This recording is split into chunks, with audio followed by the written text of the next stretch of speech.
Hello, everybody. You are listening or watching Animal Wisdom Stories. I'm Miriam Thiel-Alberts. I'm your host for today, for this episode, and I'm really, really happy you're seeing her if you're watching the video already. We have Linda Salinas here today with us, all the way from North Carolina. Welcome, welcome, Linda. I'm so happy that you're here, and I'm so looking forward to the next hour to be talking to you. So welcome. It is my honor, and thank you for even reaching out and wanting to talk to me. So I feel very privileged and honored. Thank you. Thank you, Linda. And you are a true horse whisperer, and you're also a trainer, a liberty trainer, and you've done some animal communication. So basically you're a horse whisperer. You translate from the horses to people and back. Is that right? Is that what? I do. And it's a journey that is always unfolding, always learning, and where the horse has. I've just sort of switched roles in the fact that I was teaching the horse, and now we have switched it to where the horse is teaching me. And I'm learning so much about their world.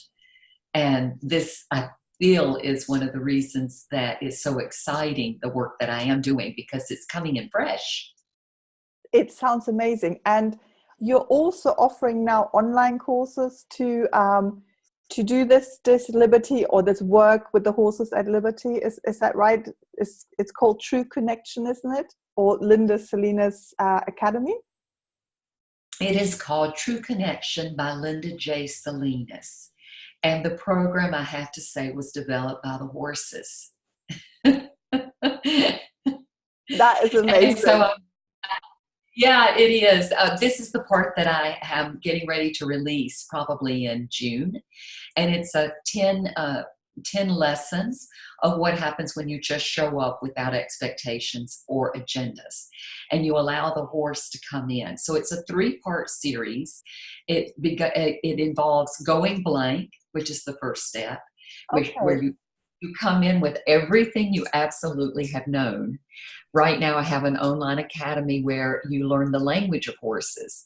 And in that part of the program, you are understanding the herd dynamics, the social order, and really how to maneuver around a horse safely and influence a horse safely and remain safe. And in that part is where you will begin building the bond with your horse. But that exercise of building the bond continues every single day of our lives, because that becomes the focus, is the actual bond. And you don't want to, you always want to protect that bond and the connection and the relationship that you have. Just like you would when you share a really wonderful relationship with another human being. You're very careful about how you've been very respectful and very reverent of the connection that you share with another human being. And so I bring this into the horse world as well. In fact, I think that's probably where it started at, where I started in the horse world and then graduated and took it into the human world with my brothers and sisters, to be connected with them and yet feel a certain connection with them when it's open on their ends. So this connection that you're talking about, this bond with your horse, is that the sort of basis of your dancing with the horses? Because I've seen your videos where you're very lightly, very free, you dance with the horse, which is, amazing, and it's very hard to do. It is and it isn't. It's in the same sentence. I think it comes about like when we would see gymnastics and the gymnast in the Olympics. and they hear these young bodies are just tumbling around on a gymnastic floor like they're just rubber and all this suspension that they have, and they make it look so easy. And I even remember my own children turning somersaults when they would see the Olympians out there performing, and how they would try to mimic them, and how difficult it was to even get them off the ground. They were just doing somersaults. And so it looks easy, but to get to that point of where it flows is a journey. And so in your teaching, it's that bond that helps you, that's the essential part, isn't it? In that whole, it is everything. It is everything. Right. It is knowing how that horse is feeling about Right. you in the moment. And not only about you, but also your request, your tone, your attitude, right, everything. And this is one of the things that I love about horses, especially because our communication begins long before we even approach them. Their awareness and what they are communicating to us is ongoing as we approach them. And we're not even aware of that. And this is what I love to bring out and show and demonstrate to people, that if you can come with an observing eye, you will be able to see what it is that your horse is saying.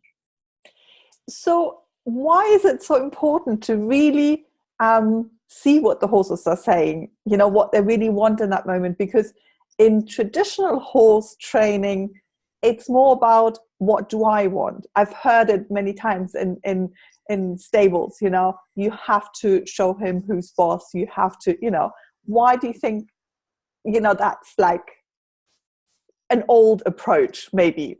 I don't know. I think it just comes into different ways to interpret that. For example, a certain person may say you have to become the horse's boss.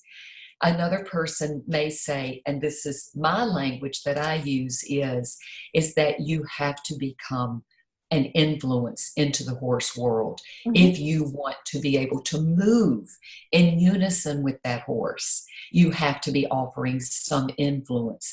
So learning his language and what it means to him and how he is going to understand and translate.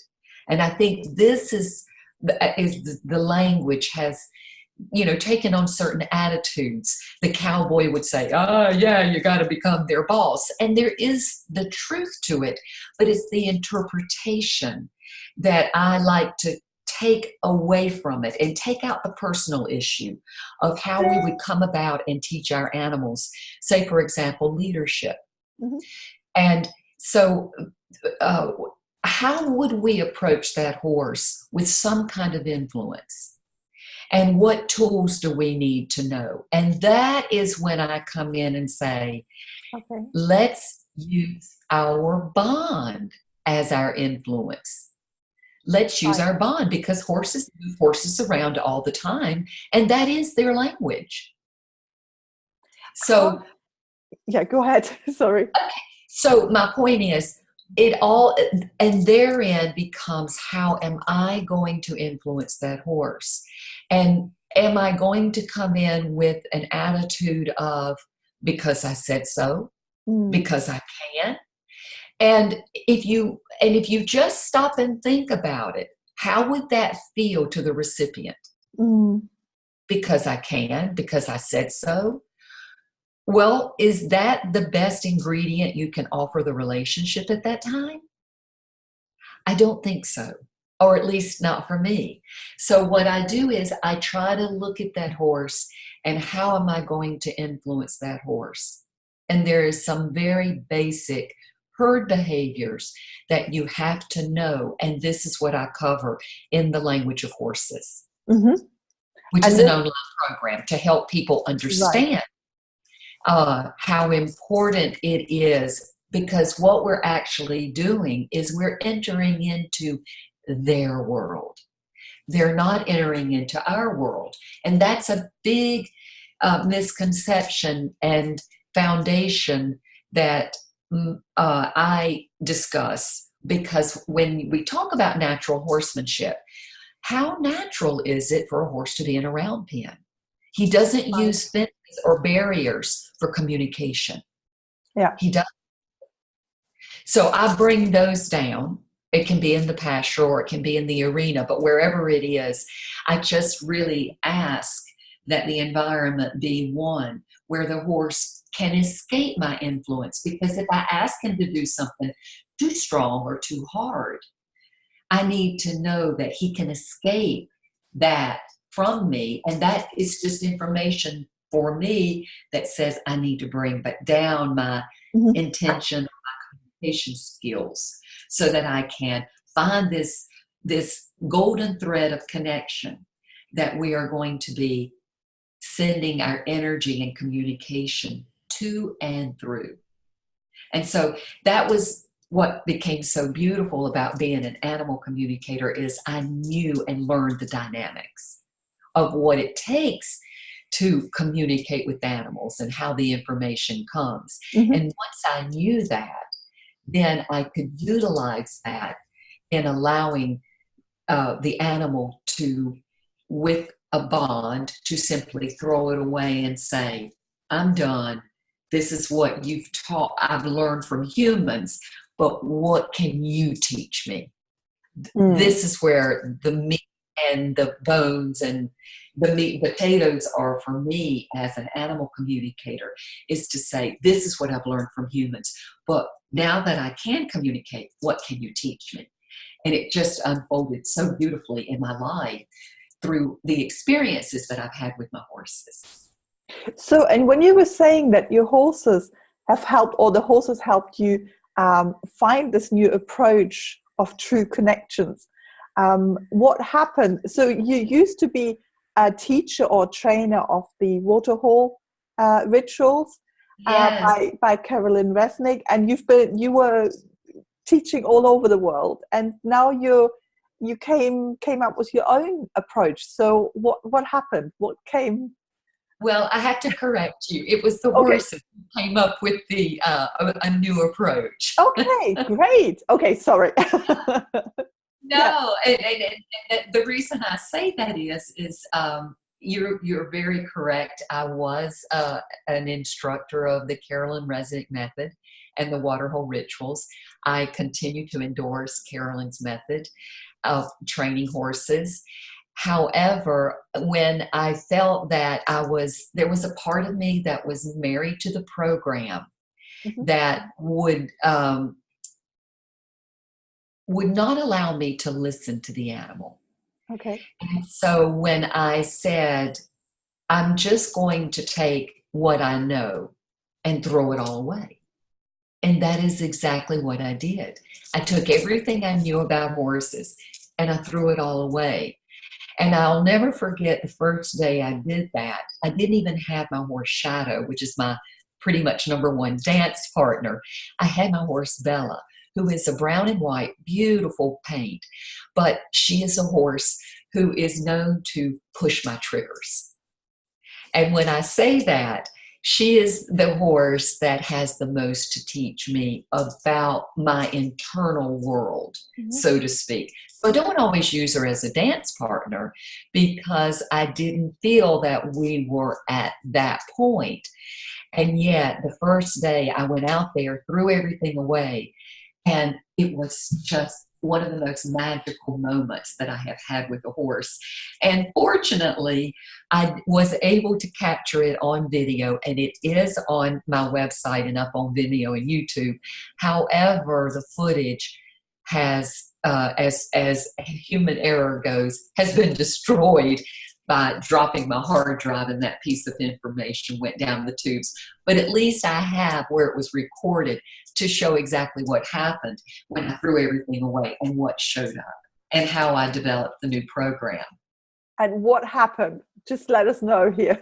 And what happened? What happened in that moment? So I'll never forget, I had music on and I walked into the arena and Bella was being Bella. And I just happened to notice that she had an attitude somewhat, but not so much against me, but she was just feeling good that day and didn't want to really pay me much any attention. And so the music was some romantic Spanish music that I couldn't understand the lyrics to, but I could understand the vibration. And it was more like a tango going on with the music. And so Bella kind of blew me away, and I walked away, and then all of a sudden something just clicked inside of me. And I turned around to her and said, let's just play. Let's just play. And I started influencing her, and she started becoming very enlivened. But something else happened that was beyond what I was used to. And what happened was Bella had gone off in the arena and went over to drink some water.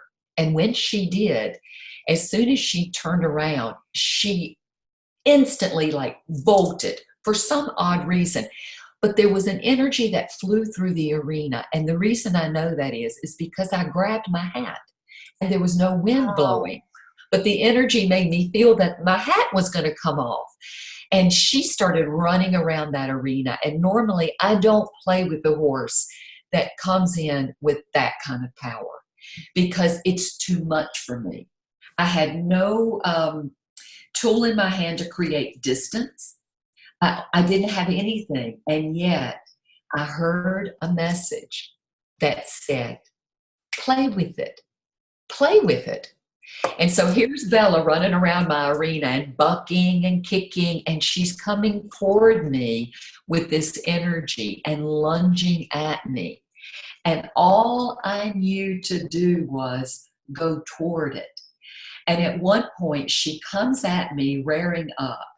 And then I didn't know what else to do, but in order to protect myself, I just threw my arms up at her with an energy bubble. And when I did, she catapults her body and sets herself down 3 feet away. It was the most amazing feeling that I could play with that energy and get that type of a result from a horse, particularly one who pushes my triggers. And when I could see that, I was like, wow. And it was so much that we come together in this video. And I'm like, now that we've done that, let's bring that energy down low. And yet, at the same time, I'm shaking in my boots.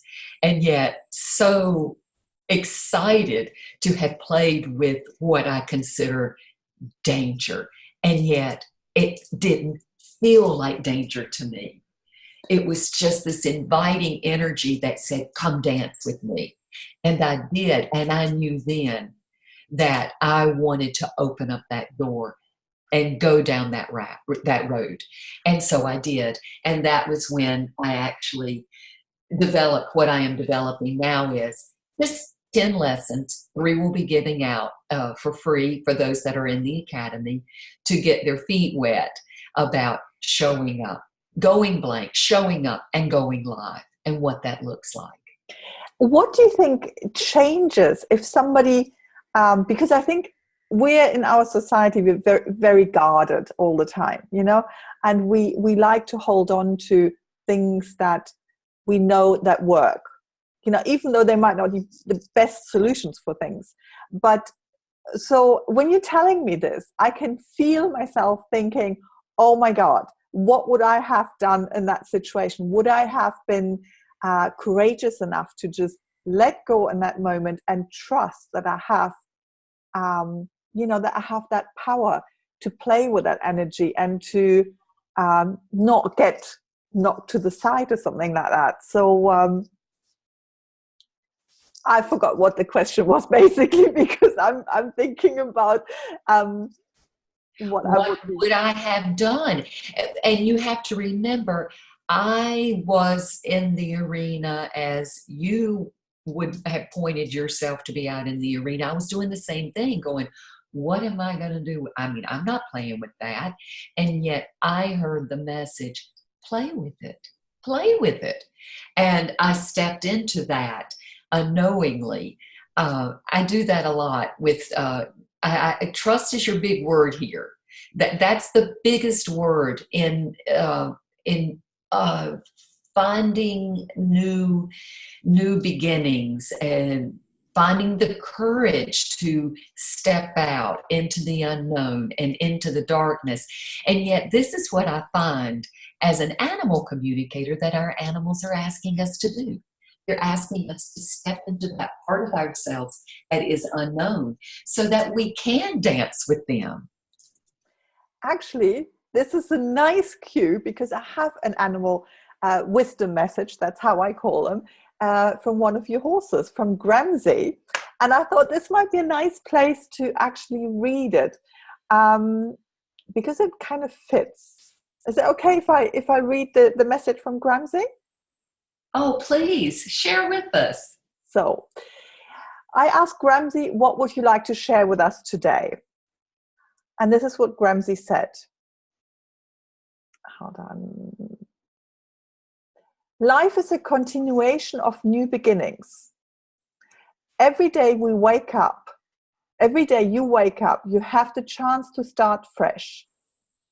Every day you wake up, you can choose love over hate. Every day you wake up, you can learn something new. It is in those moments where you'll find the purpose of being on this earth. That's very Gramsey. That is very Gramsey. I laugh because yeah, go ahead. She's just an extraordinary horse. I mean, I don't care however package you want to put it in. Number one, she's a white horse. Number two, she is a mare. Number three, she's an archetype of just the queen herself. An amazing, extraordinary horse. Her energy is second to none in this world. And she happened to grace me with her purpose in life, which was to make me who I am. So is this, I mean, Gramsey was quite badly hurt Yes. years ago, wasn't that? Yes. So she had an accident. She did. And this accident was my awakening. I've had many awakenings, but this one was a huge awakening for me. And what happened was she was in the arena. I had my back to her, and she had an accident where her foot, I didn't see it, so I can only assume what happened. But she was running in the arena, and when her foot was up against the post, and it snapped it. And you know the P2 bone, which is the ankle on the horse, which is the part of the leg that comes down, and then you have the part that jets out in front. That's the ankle. And that's the axis. That's where all the weight comes in. And so for all of that weight to come down on her front left bone where it was broken from one joint in to the other, and it was spirally broken. And I have a trusted veterinarian that I share a personal relationship with, so I have a trust there. I also called in a different veterinarian who was just a veterinarian. And I also had our x-rays sent off to our local North Carolina State Veterinarian Hospital, where there is a orthopedic equine surgeon. Take a look at her x-rays. And her x-rays were so bad that surgery was not an option. So surgery was out. And yet, she looked at me and she said, "Give me a chance." Now, what I find, that was back in 2006. And what is so extraordinary about that is, one, no one else could hear that.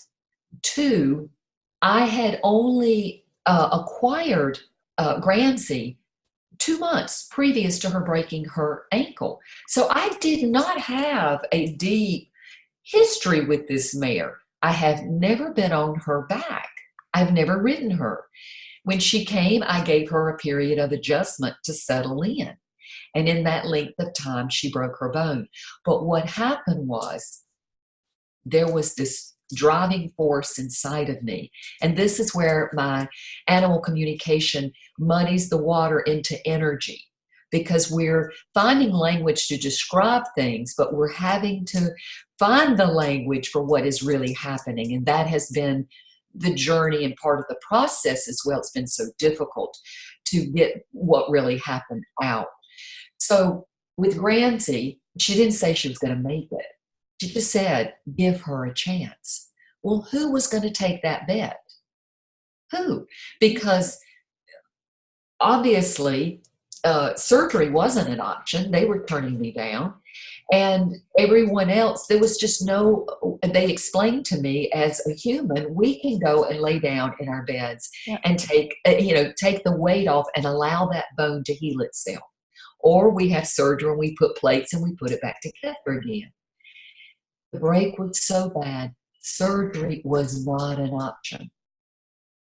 And this is what happened. 2 months later, Barbaro breaks his bone in running in after winning the Kentucky Derby. And this is happening in my life simultaneously. That Barbaro has the finest of medical doctors, except his is in the rear. Gramsey's is in the front where there's more weight. And all she had was me to talk to. So our journey became a trio, literally. And what happened to me one night changed everything. And this was when I felt my portal of this energy and this information truly opened up for me. But what happens is now we've got to have this energy and information to be able to flow through our bodies, because it has to go through where? Our inhibitions. Oh, what will people think of me if I speak up for my horse and say, well, I'm sorry, So it has to run through our own blockages that we hold on to and our own filter systems before it can run through and we can become vessels and this information can be clean. So this journey, and to get to this point where I can even come and find words to explain this, is a 13-year journey. And so when I was, it blew me away to have this horse tell me to give her a chance. And I'm like, what do you mean give you a chance? You're done. And yet I looked at that mare and I could see, no, she was not. There was life. There was a survival, reaching out for someone. There was a plea, and I could hear it. However, to walk that walk, it took every fiber of my being to hold on to, am I doing the right thing? Mm-hmm. Who wants to keep a horse if ultimately all you're going to do is, why put her through the pain if you're just going to come to the same conclusion that you've already been told, which is to euthanize her? So my question was, and still is, what was that driving force? What was it that made me go against even my own alarm systems that were saying, doubt, doubt, doubt, doubt, doubt? To push through those was the journey. And this is my journey of where I wanted to encourage others to say, yes, go the journey. Take your mind, your logic, your reasoning. Throw it also out the way and get one-on-one with that animal. Get connected. And yes, it comes through the bond. It comes through the bond because you have that cord of connection. And that cord of connection is greater because there's two connected versus one. So now you have me and Gramsey in this dialogue of what to do. Now let's open up the third party. And this is the next part of the story I'm going to tell you. So all I had was a diagnosis of a horse that had the broken P2 bone, joint to joint spiral break. Forget the doctors. They're saying, we can't help you. So I hired 2 animal communicators. The first one said that Gramsci did that on purpose. She did not want to be in this world anymore, and that was why Wow. she broke it. Wow. Wow, that was huge. And I thought, well, I think I need a second opinion. So I hired another animal communicator, and she said that she wanted to have the surgery. And that didn't compute with me either, because surgery wasn't an option. Now, let me be very careful, because this is something very important to all animal communicators. And who are animal communicators? Everyone who has animals. Right. We're all animal communicators. So this is one of my messages. If I could take all animal communicators in this workshop and teach them one thing, it would be this. The animal communicators, let's take the first one. Did what she get, was it wrong? No. Take the second animal communicator. Did what she get, was it wrong? No. I got a message that said, Linda, as long as you go on the outside, you're going to get contradiction. Mm. That was my huge, big epiphany. I honored these animal communicators. I believed that that is exactly what they got, and that it was serving me for a higher purpose. So if that animal communicator comes with a good intention, and not the intention to deceive you or to make money off of you by telling you something, they're out there, we know that. But I believed in these animal communicators that that was truly the information that they got. And that information served me just as much for my own development as an animal communicator. To turn off everybody, turn off the doctors, turn off animal communicators. I was going anywhere but in here. I wanted to go anywhere but in here. Right. Because that's the journey that's too hard, because where's the word I'm looking for? Trust. Right. So I'll never forget, I was sitting out one night, and I had all the news that I needed, that Gramsci said, give me a chance. And everything just kept pointing back to euthanasia. And yet she kept saying, give me a chance. And I was out at my barn one night, and I have Dutch doors. And I was sitting in front of the Dutch doors, and I could actually look at her. And as she put her head out from the stall, she was this beautiful, amazing horse that had this brightness in her eye. It was perfect. And yet, behind that Dutch door, she was as broken as any horse could. And I did not know what to do. And everywhere I went was contradicting what she was saying and what I didn't know what to do. And yet I owned the fact that's what she told me. I've always owned it and held on to it. But I was at a point, Miriam, where I was so backed into a corner. I had nowhere to go. I was out of options, and I didn't know what to do. And I'll never forget it. I screamed to heaven. I looked up to heaven because I had nowhere else to go. And I screamed with every bit of my might to tell me what to do. And it looked quite, I had no inhibitions when I did it. So neighbors could have heard me when I screamed. I don't know. It didn't matter to me. I was that desperate. But the minute I screamed that out to tell me what to do, I threw my head down in exhaustion.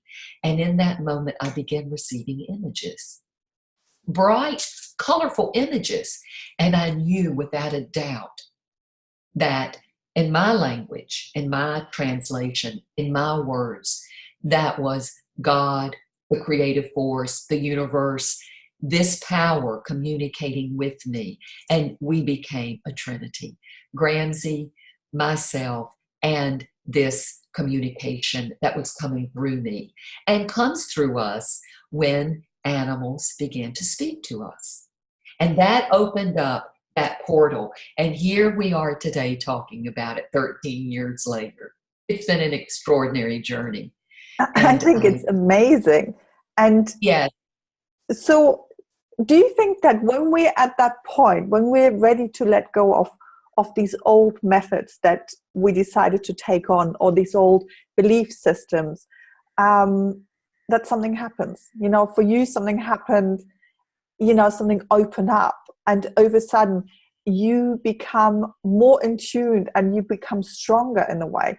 But this is like, I think this is what people are so afraid of, this letting go, because it's a little bit like dying. It's like this really going, like the ego is probably screaming at you at that moment.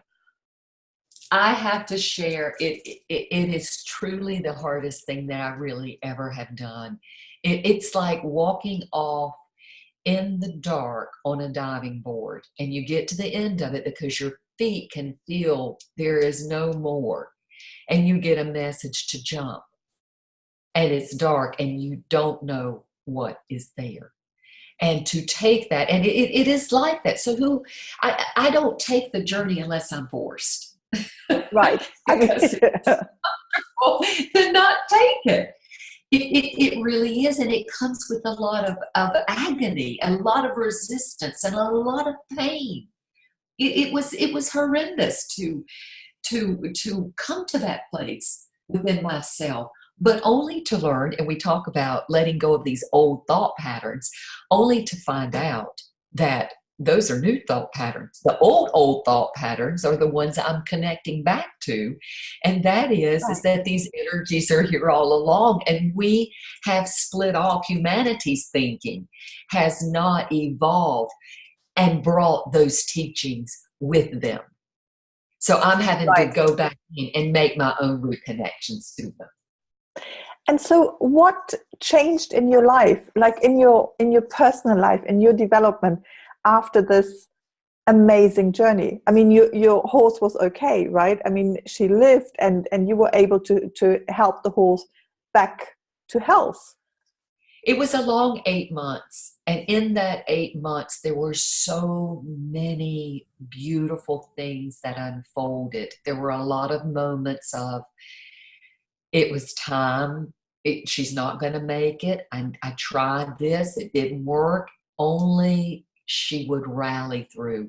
There are so many stories I could share with you on that helped me cultivate that trust, and to learn to take it one step at a time, and to learn to pace myself.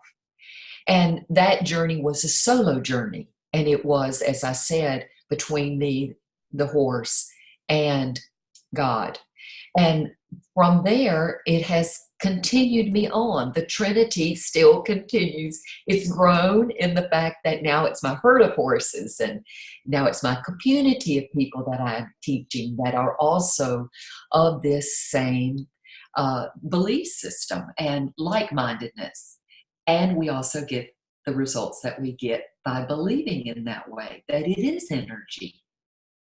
Of course. I mean, yeah, I believe that. The language of love. It's just the language of love. Yeah, and we are, I mean, I love the story, and I love you sharing about that, because it's sort of, I think we all experience similar situations like that. Sometimes they're bigger and sometimes they're smaller. But basically, this feeling of having to let go something that is not working anymore, it happens in your life, you know, more than once. And whether it's a relationship or it's a job, or it can be anything. And to have this, you know, that you sharing this story, it's so beautiful, because I mean, you really chose a situation that is so big. And, you know, instead of, you know, showing like lots of people showing little situations where they go like, oh, you know, I'm not too happy about my job, I don't know what to do, you know, and then they get the download, or they know what to do, or they get into that flow again. And I feel like, and I have to say, not to interrupt you, because I love where you're going, but what I have to say is, is that you're so correct that we all get those awakenings, and they're as grueling for me as they are for everyone, because it's the shedding of the skin. It's coming into you're transmuting a new thought process. You're actually taking what you have paid professionals to tell you, and yet you look at that and you say, I can't do that. There's something else that is driving, that I'm hearing, that no one else is hearing. And what is that? I don't know. And do you also take that and play with a horse for your benefit? Do you do that? No, that's the last thing I wanted to do, was to have this horse suffer on my account. And she had a broken bone. And yet she suffered a lot. And I suffered a lot with her. And yet, but we found that the journey was our journey to take. And this is why I say we're all animal communicators. Yeah. But for myself, I take it personally, because I was called to be an animal communicator. I was called to have this journey with this horse, with this lovely, beautiful, exquisite Russian Arabian mare, and only 13 years to have another wake-up call with her son. Okay, is that Shadow? Is that Shadow? Okay, yeah. That is beautiful. Yes, and and so, would you like to hear the story of Shadow? Sure, yeah. It'll bring you up present day, because it's this 13-year journey that I've had, and how it's still unfolding for me. So, yes, I had Shadow's mom had the broken bone, and she is happily to report and give you, she is in my pasture to this day, and she runs like the rest of them. And yes, she has a limp, and yes, she has a lot of infirmities, but guess what? She is 31 years old. Wow. As of yesterday, as well as Shadow is. And his birthday and her birthday are the same day. They were born the same day, on Mother's Day. So there's a lot of rich symbology that Shadow and his mother have for me. They're both white horses, which are very symbolic, very powerful in that meaning alone. So 2017, December, we're in the cold of winter, a few days after Christmas. We have some very cold days. And I have hay feeders that have where I put the hay in the net so they can slow down the eating. And because it's going to be quite cold for the next 10 days, I have given my horses unlimited amount of hay to eat, to generate for their body heat. And Timothy hay, which is also a hay that has less sugar in it.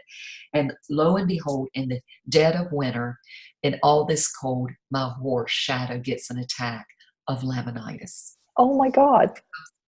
Dead lane. Comes up dead lane. And I immediately got him off what I needed to do. We got him in. He had some rotation, 3 to 4% rotation. And we began another journey that lasted longer to restore his health than with Gramsey. And what happened is that we would go a little bit, that he'd get better, and then we'd go 2 steps back. And this continued for about 3 or 4 months. And he just wasn't getting any better. And as soon as he would, boom, we would have a setback. And this kept going on. And finally, I just had to say to Shadow, I need to know, are you on the journey to walking you home? I need to know that. Mm-hmm. Because I only have so much of me that can allow this type of attention that I'm giving you for X amount. I'm into it almost 10 months now, and I'm running out of my own gas. I need to know, do I need to walk you home, or are you on the road to recovery? Because as soon as you recover, boom, something else happens. Do you know what that horse shared with me? That he could not get better until I got better. Wow. Around and said, wow, what is wrong with me? And yet I knew I had some areas that I felt some pain and needed healing in. But what happened even more so was before that happened, I came in one night. My husband was out of town. I walked into my house. It was dark when I walked in. I'd been out there during the day and been with him until the lights went out. Walked into my house where I had not turned the lights on. And I walked into my chair and just sat down. And I began to think about what life would be like without shadow. Mm-hmm. And you have to remember that I have a huge history with this horse now because I've gone through this experience with his mother, and he was very much a part of her healing and recovery. Mm. So I have such an intimate history of what we've been through and this connection that I share with Shadow. And he is the strongest horse. The strongest connection I share with any horse is with Shadow. I love them all the same. But when it comes to connection, it's the horse that is the easiest for me to connect with. So I came inside and I sat down. And as I contemplated in my thoughts what it was going to be like to not have Shadow in my life, and the tears literally started falling down my face. And I'm one to just like, don't let the tears fall, Enough of that. I can always, it's not happening yet. Get a hold of yourself. In that moment, Shadow appeared to me. Now, he was just in the stall, but his whole presence came into my being and said, you have to feel it in order to heal it. And feeling that pain of separating from him, it healed me in that one moment, in that instant. He penetrated me, and I knew that his essence was in me, and that at any time I could call on his essence to be with me, whether he was in the physical body or he wasn't. How liberating is that? How liberating is that? That now I don't have to hold on to this horse. Once he's gone, he's still here. And of course, as animal communicators, and we do have clients who come and ask us to communicate with their animals who have passed on. And some of my most extraordinary communications have come from animals who are really of higher messages that really want us to get it. And so to experience that while still being in our bodies, and to still be with him, and just to know what it is that's going to bridge us back to where we can be, if it is even in our cards. So when that happened, that was liberating for me. And then when he shared with me, I can't get better until you do. That was huge. That was huge. That was because we can go to therapy and we can go to people for advice, and and we always will trust it, but we run it through this system first. Mm-hmm. But when we have our animals communicate to us what we look like to them, we'll change. We won't do it if we hear it from another person. True. But when we hear it from our animals, we'll change. And I'm the guilty one. Because that is they have more authority over my transformation than humans do. It's just my order. I don't know why that is, but I have also found that to be true with my client. We won't change because of what someone else tells us. But when we can see that is what our animals see in us, mm-hmm. It doesn't come with any ego attacks. It doesn't come with pushing any of our triggers. We simply look at it and go, that's information. That's how my horse sees me. Mm. That's the reflection of what my horse has just put the mirror up for me. I've got to correct that. And so there's this beauty of being, your horse can be your teacher and reflect what it is that you look like to him. And it's just beautiful. If you can take your ego and say, I want to bring my soul into this conversation, and the ego simply can't handle this. So it has to go.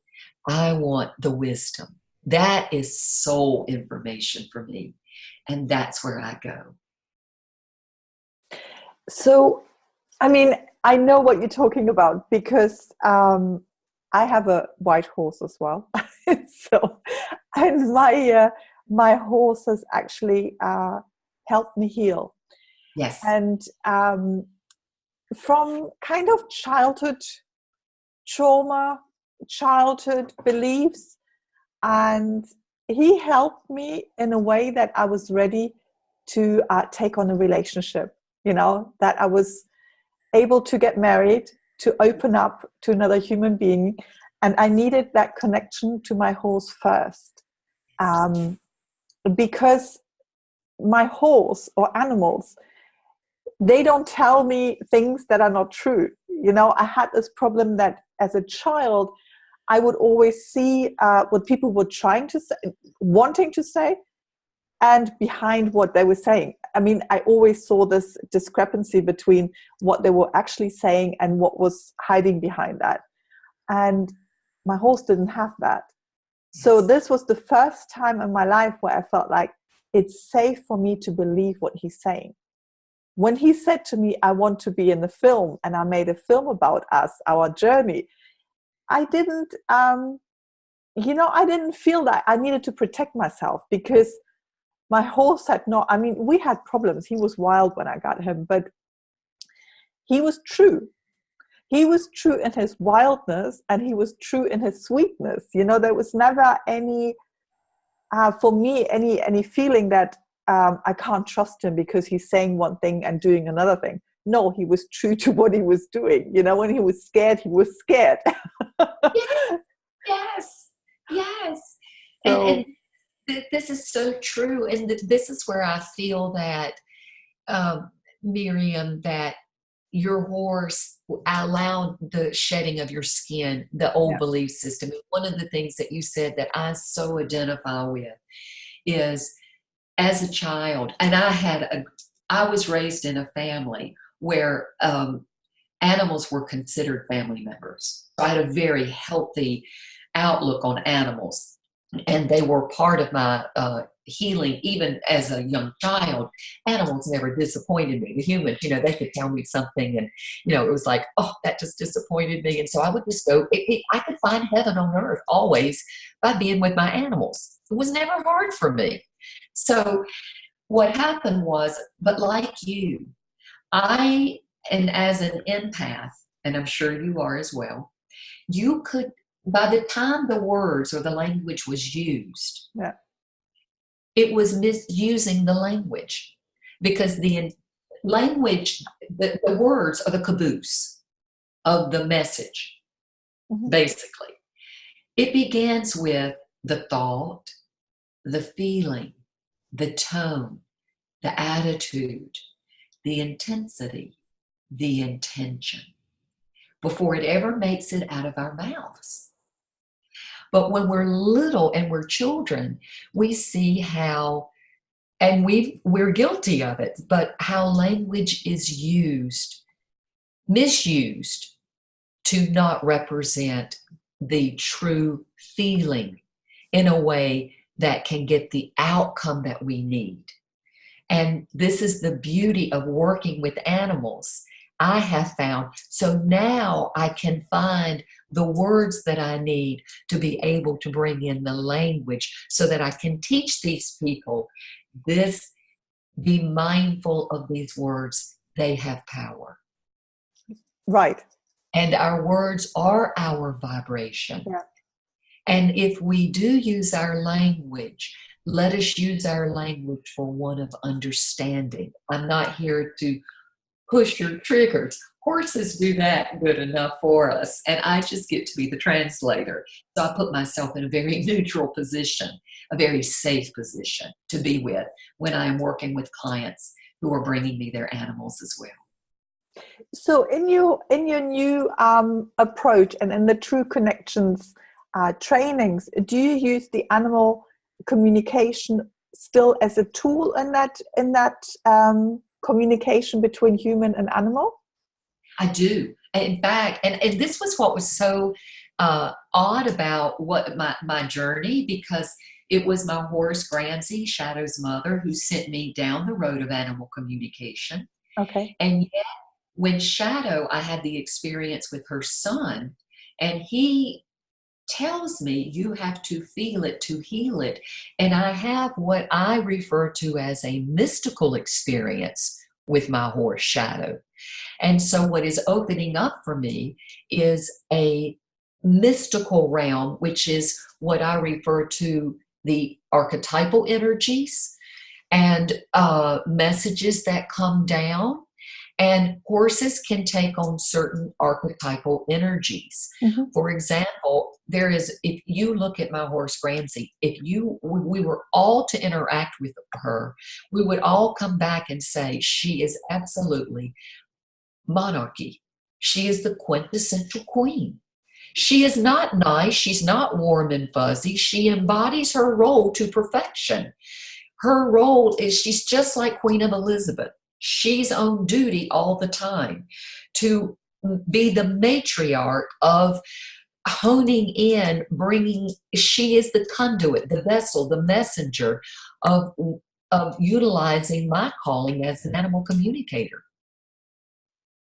And so when we see this, the picture is huge of my calling as an animal communicator. And so I have to slow my world down in order to record this for people coming into the next part of my program, which is the language of horses. Coming from the language of horses into the other part of it, which is go blank, show up, and go live. There's no rehearsal. It sounds amazing, actually. Where can people find you? Where can people find out about your upcoming events and the online academy? I have an online academy that is called libertyhorseacademy.com, but I am going to change the name of it, and the reason is because it is Liberty Horse Academy, but I want to bring more in of true connection.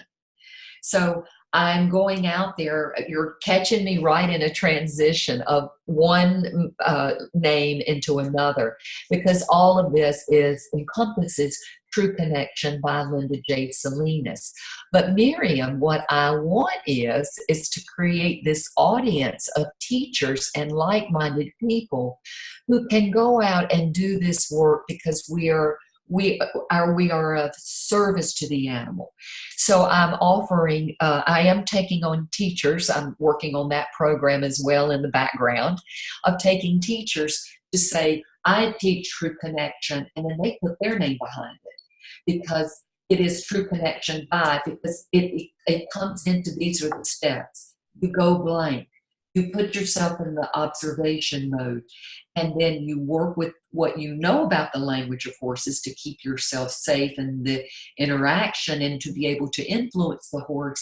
Now show up, throw it away, go live, put your music on, dance, make your video, be beautiful, be that expression of beauty and connection that doesn't need words, that doesn't need it, because the performance then is your connection.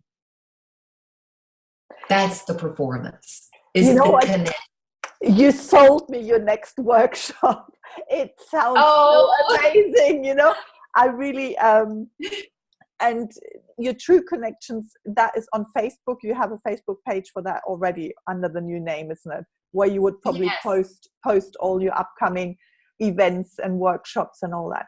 I think it's very, very exciting. And I'm so looking forward to hearing more about it, seeing more about it, and I hope that one day I can come over, or I can come and join one of your clinics. That Oh, would I be would so love it. And where are you located at, Miriam? in Germany, close to You're Berlin. in Germany. Oh, you should have me come over. I think so. Yes, that would be Yes. lovely.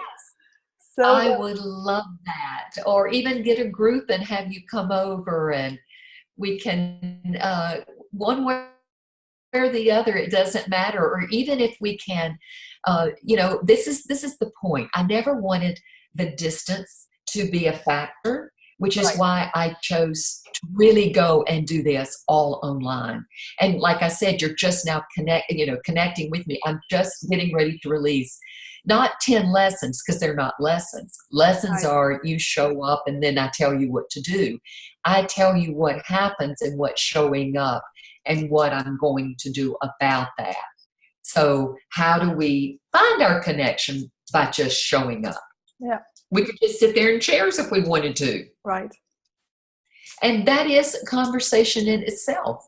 And so I want to, part of this is I want to build a community of like-minded people like yourself. And you also have horses and even a white horse. So when you purchase Liberty Horse Academy at this point, you will get we're designing it so that you will get a code, and then that code will put you onto a paid Facebook group where we are interacting and we can post in our videos and talk, and I can do online teaching mm-hmm. through that way. And it can be open for other people who are also part of the academy who would like to join in if they so care to. If they don't, they don't. If they do, they do. But it is open, and it's just a medium for people to begin going out, showing up with their horses, and then having somebody to talk to about it. This is what happened, and this is what's going on, so that we can begin talking and see where is it going to take us to be open up to these new energies that are coming in. To utilize these. I think that is really nice, because when I started my journey with my horse, and not being a horse trainer, being given a wild horse, an untrained horse, and not knowing what I was doing.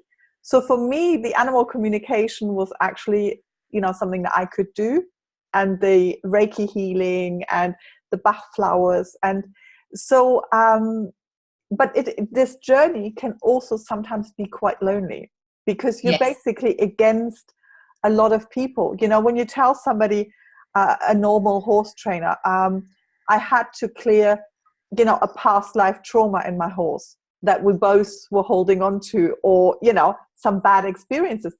They look at you and go like, okay, this is, so it's lovely to create this community and have people, give them a place where they can feel safe and interact.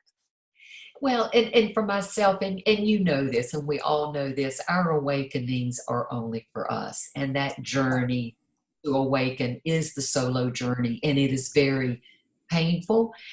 But when we can be around those who have made the journey, it makes it easier for us. And we all have our teachers that we reach out to when we need something to hold on to stay on this road of darkness, only to know that it is this darkness that is pushing us to the light, and we need to have our teachers to hold on to it. In my case, it's my horses, and a few chosen